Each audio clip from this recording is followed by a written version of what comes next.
Musik ist ganz toll. Man muss sie aber entdecken.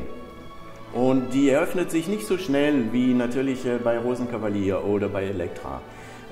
In den großen Opern, da versteht man erstmal sofort, worum es geht. Und die haben auch eine sehr große Spieltradition. Das heißt, viele große Interpreten haben da die Werke dem Publikum erklären können über tolle Interpretationen. Das ist bei der Josefslegende nicht der Fall.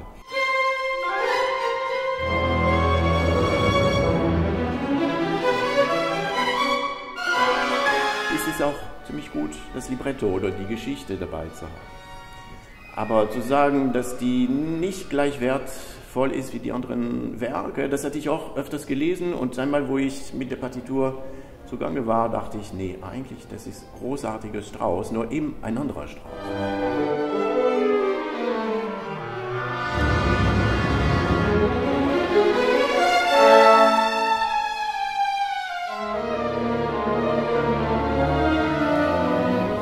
Das Stück ist sauschwer.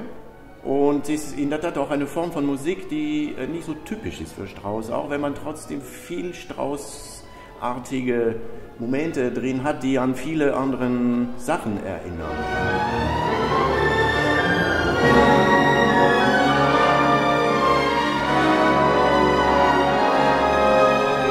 Es verlangt auch ein riesengroßes Orchester, größer als in jeglicher Oper von Strauss.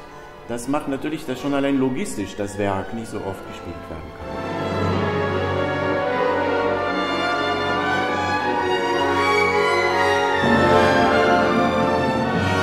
Und man muss sich vorstellen, 3 Klavierspieler oder 4 Harfen, 4 Posaunen, 2 Tubas, Riesenschlagzeug. Aber jedenfalls, sie haben da ein Riesenorchester, so wie wir es eigentlich nie in einem Orchestergraben unterbekommen.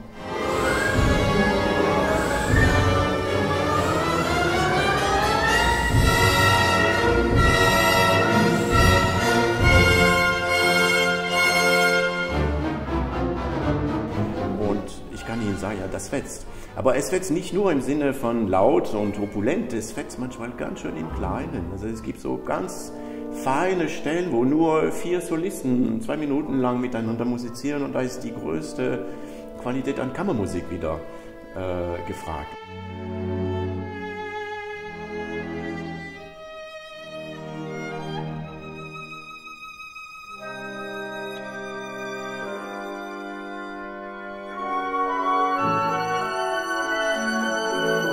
Wir haben mit der Staatskapelle Halle ein Orchester, das sehr gut im Repertoire lange Zeit hatte und das auch die nötige Größe hat, um das zu machen.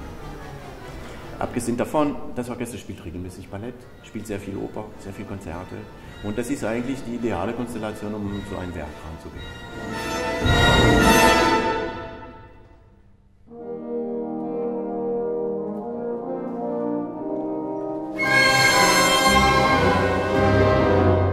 Was man merkt in der Josefslegende ist, dass Strauss, so wie in den anderen großen Werken, dass er völlig reingeht. Man merkt schon in seinen Werken den Unterschied, wo er sucht und wo er findet. Und wenn Strauss findet, dann merkt man, es ist aus einem Guss. Es ist wirklich vom Beginn bis zum Schluss ununterbrochen große Inspiration. Und da merken Sie, dass er, auch wenn er vielleicht davor zögerlich war, irgendwann mal in die Materie einsteigt und dann kommt der große Strauss raus, der einfach alles reißt und sich gar nicht mehr um irgendwas kümmert, sondern einfach seine Geschichte, wie er sie konzipiert, erzählt und am Schluss wahrscheinlich völlig erschöpft herauskommt und sein Ding abschließt.